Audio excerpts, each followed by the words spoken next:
Hi, I'm Jeremy Kirk with Intel 471, and welcome to our video series, Studio 471. I'm speaking with Patrick Garrity, who's a cybersecurity researcher and also vice president of marketing at Nucleus Security. Thanks a lot for joining me, Patrick. Yeah, it's great to be here. I always love to talk vulns. So, we're going to talk a lot about patch management and vulnerability management. But first, why don't you tell me a bit about Nucleus Security and yourself? Yeah, so we work with large enterprises with their vulnerability management programs.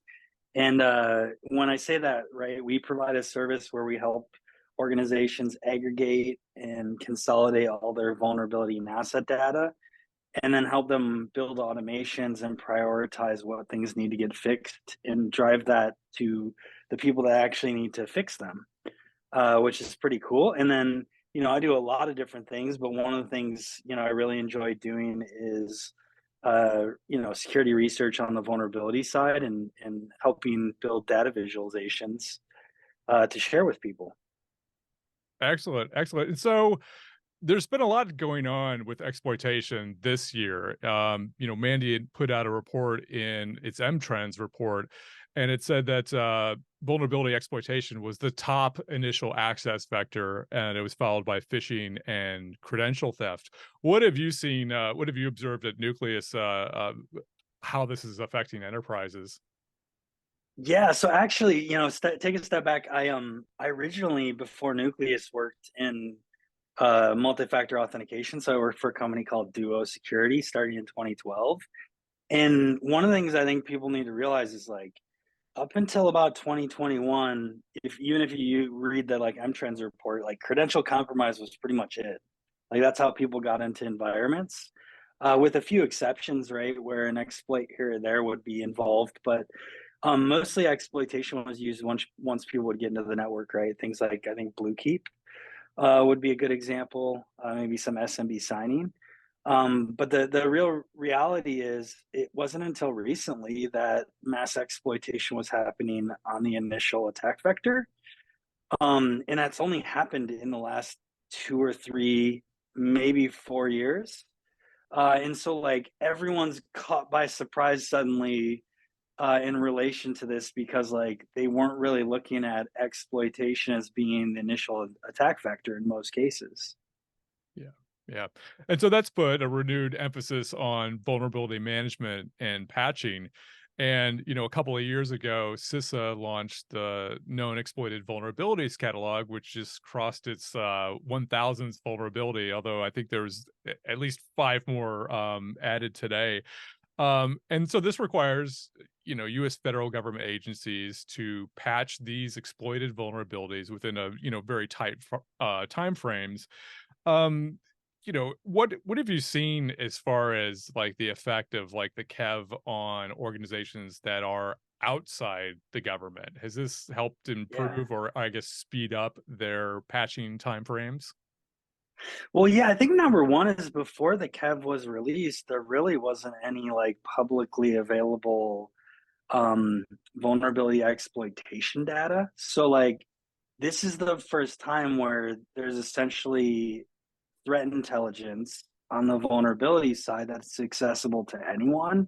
So it's kind of cool to see the government opening up like their threat intelligence. And at first everyone's like, this is a really small list and the data is kind of like inconsistent. But the reality is like that was, I think when they released it was like 400 vulns, let's say, and some were like really old. But that's because it was an internal list used by the government. And then they decided to then make this into an externally facing thing and hold federal agencies accountable. But like they made it accessible to everyone. And then as time has gone by, the data in it has matured to where it's much better. You know, timeliness is okay, but like it's real things that people have in their environment that they should absolutely fix without question, right? Yes, and this is kind of like the big red flag that you need to fix this absolutely immediately because threat actors are actually using it. And it looks like there's been terrific results. There was a recent story that said federal agencies have seen a 72% decrease in the percentage of KEVs that are exposed for more than 45 days. So that's a pretty remarkable statistic, I think. Yeah, and I think like that's one of the things is the government is just trying to move the needle on like base controls, right? To ensure there's more and better security practices. And so I think that's helped on the federal side. And then commercial tools quickly incorporated this into the vulnerability management side, I think in the commercial as well. So you have organizations looking at the KEV that don't even have to comply with CISA requirements, now leveraging and using the same information that maybe all they were using before is something like CVSS, which doesn't consider a threat. So it's really, really good in that like it helps organizations at least get to a minimum baseline from a vulnerability management program perspective. And so do you see that product integration then with the CAV then? Is that kind of also just that sort of like extra nudge or I guess maybe sort of extra emphasis that, hey, well, the federal government thinks this is pretty serious to patch because Yeah. threat actors are using it. So maybe we should do it too. Because it seems to me that security teams have a tough time sometimes making the argument to patch, right? It's like, how do you Yep. argue the downtime? How do you argue, you know, how much resources it's going to take? Do you think that this is making that argument or that I guess that point a little bit easier? Yeah, it makes it a lot easier. Hey, like CISA, the US government has this vulnerability on a list because it's being exploited or has been exploited. Like definitive source, reputable source, like we should probably do something about it. Like that's hard to debate. That you shouldn't do something. And there are always like mitigating controls as well you can consider. But the other thing is anything on the KEV has to have a patch or mitigation. So like it's actionable. Like that's a really important part of it too.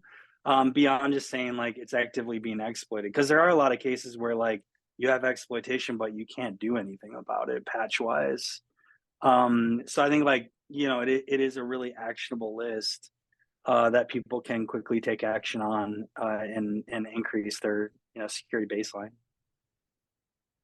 And recently, you've done some really interesting research into the cab, and I see part of it is hanging behind you. You know, you stood in front of the White Yeah. House with that colorful. Should we call it a towel, or is it a poster, or what? Actually, Yeah, that's tell a me about. towel. Yeah, it's right here. Tell me Yeah, about it. so the whole idea behind it was, and I have stickers too, so you can see there. But the whole idea behind it was, I wanted to visualize the Kev in a way that it kind of was a piece of artwork, and I knew that it was coming up on 1,000 vulns. So I coordinated during Black Hat. It's a little bit early. I think we were at like 980 vulns, let's say, but I did it anyway.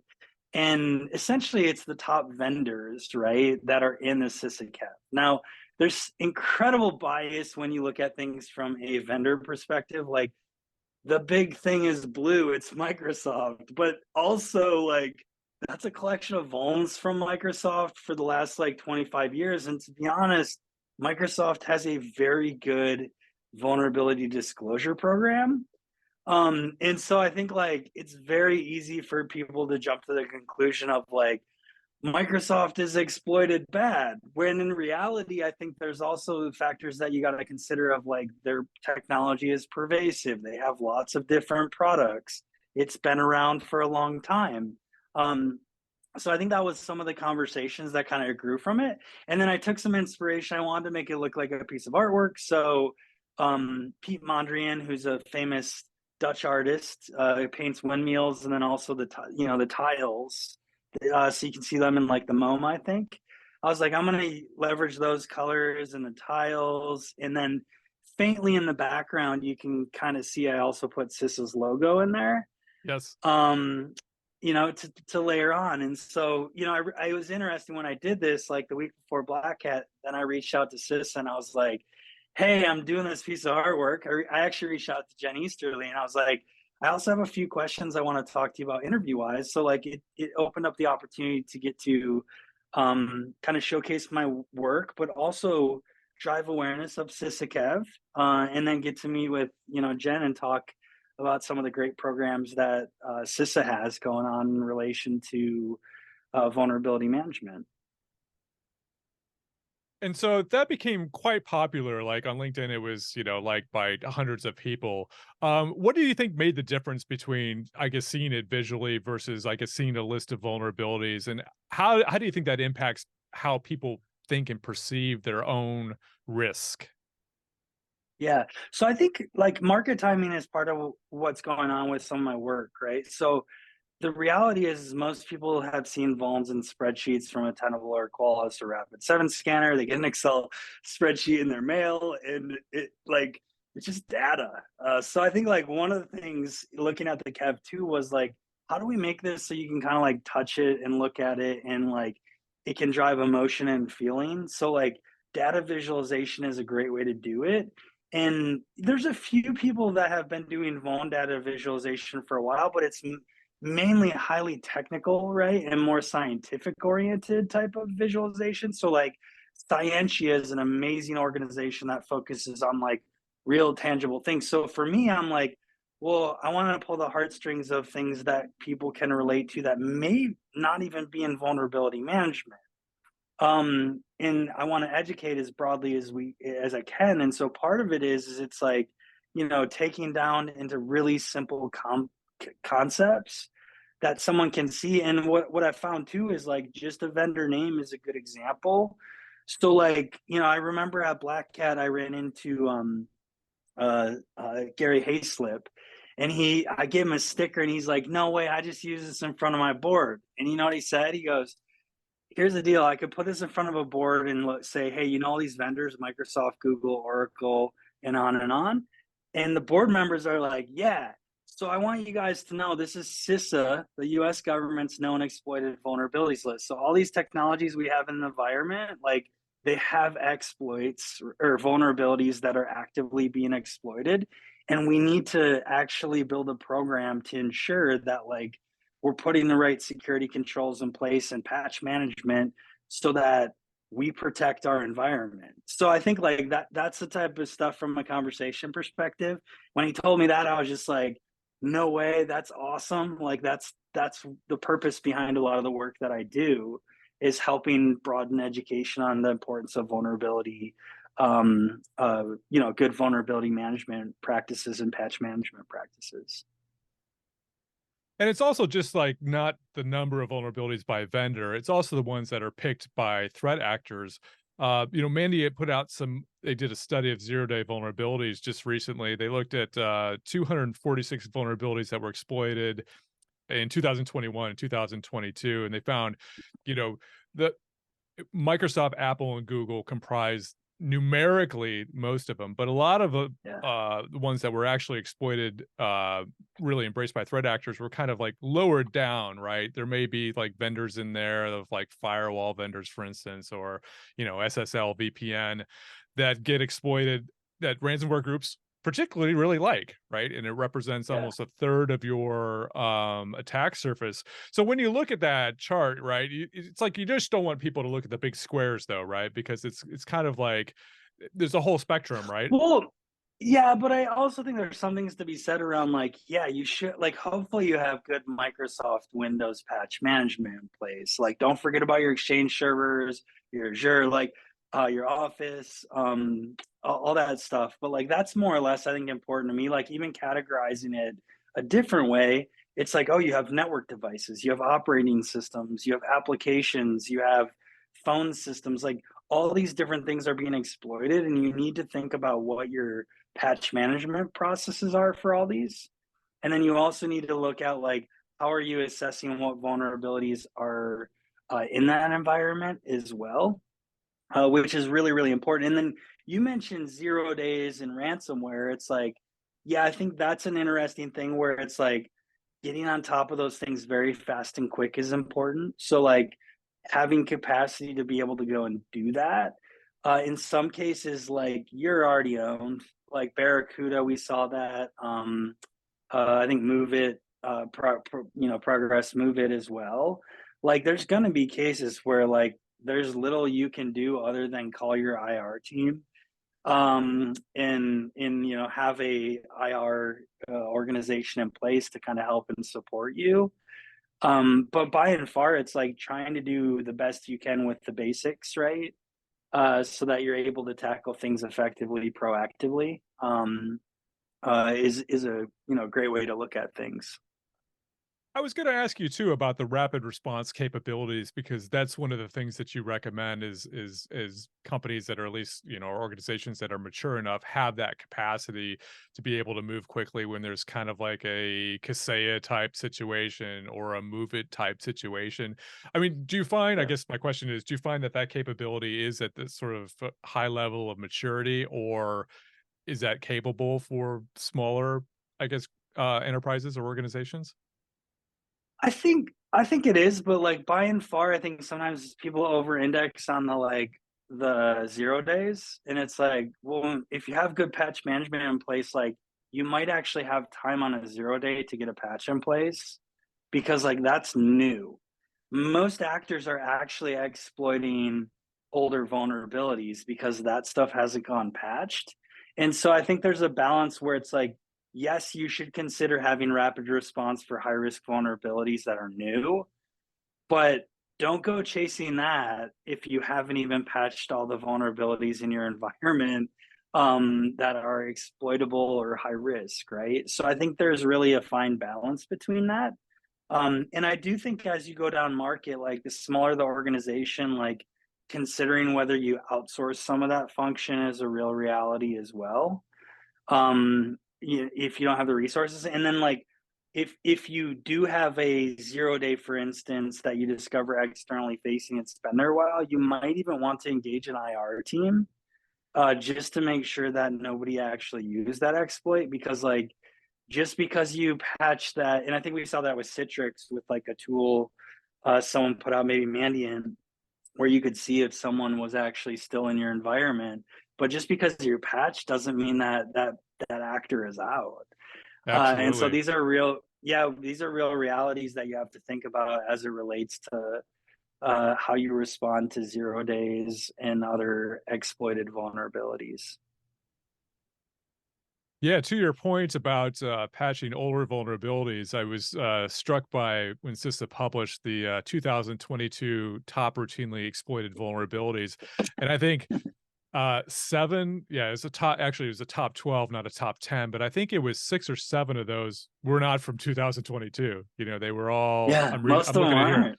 Yeah, 2018, 2003 from 2021, actually 5 from 2021. Those were the Microsoft Exchange ones from around March of 2021, proxy shell. So yeah, I mean, and we see at Intel 471, we see a lot of mileage coming out of old stuff that should have been patched, right? Yeah. Um, I think another good one is I went back and looked at, and I do a lot of this research where I'm like, let me look at 2022, 2021, 2020. And like there's one vulnerability with Fortinet that's on all three lists from all 3 years, the same one from like 2019. And so that leaves me with some questions as well. Like, hey, what's going on here, Fortinet? Like, is there a way to patch that stuff, or did people just put this stuff on the internet and forget about it? Right? Like, I think those yes. are real realities a lot of times. So that's where like looking at data over time to see like what's being exploited. But similarly, I think the Exchange servers like those are multi-year on the list. I think too many of them. And the reality is like I've experienced it firsthand, even on the IR side, is like people don't patch these things. Actors use those. They're grabbing the email. They're sitting on there.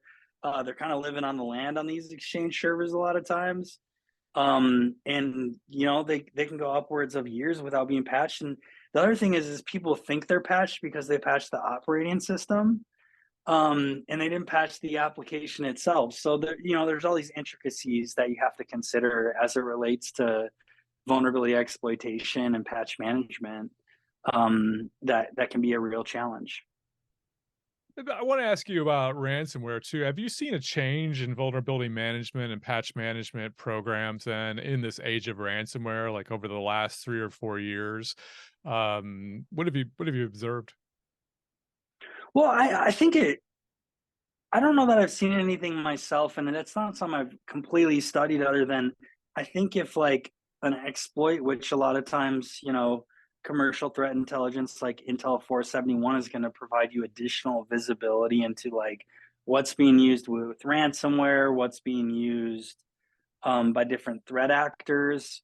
Like that intel allows you to understand what things really need to get fixed and prioritized. Because like if there's a threat actor associated with it, then like you should probably get on it. And then I think there's also the aspect of like, is it being targeted by my industry? But these are considerations on how much time you have. But by and far, like what we're seeing is an acceleration and quickness of how quickly people are getting to these exploits, right? And doing them at a mass scale.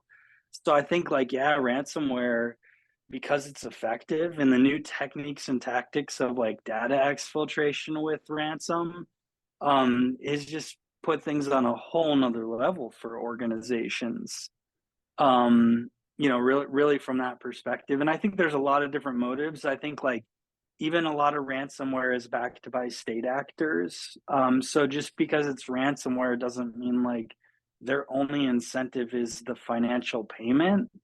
Like I think there's real activity going on where there's incentives by nation states to disrupt democracy and businesses and Yeah. to them that's a win without having to roll tanks or missiles or other types of things on the cyber warfare side. So, yeah, I think we've seen that become really, really much more aggressive just over the last couple of years. Yeah, yeah. Yeah, we kinda look at exploitation from the threat actors side of, like, are threat actors discussing a particular vulnerability and then kinda map it through its phases. So, we'll see threat actors discussing kind of a vulnerability that's become public. We'll see, like, a threat actor solicit for, "Does anybody have any proof of concept code?" And, once that proof of concept code is developed, we'll kinda track it if it becomes, weaponized. Like, has it gone further? Like, is it ready for, like, an exploit pack or an exploit Yeah. kit? And then finally, has it been kinda productized in that is it ready for Metasploit where, like, lower skilled threat actors can use it. I mean, I could give an example of one that really kind of stands out. This was a vulnerability in Citrix ShareFile, which is an managed Oh file yeah. transfer software. So we know that this stuff is a favorite of the Russian, cybercrime group known as KLOP. And so this was a unauthenticated remote compromise vulnerability. It got added to Kev on the 16th of August of this year. And, we saw people talking about this, threat actors talking about it back in June. And we saw one individual who was actually, offering to put money in an escrow account to buy POC code for this. And so, threat actors say a lot of things, right? So, but this person was actually had a reputation of being reliable. And so we viewed that as like, okay, this person's ready to put Bitcoin in an escrow for when POC.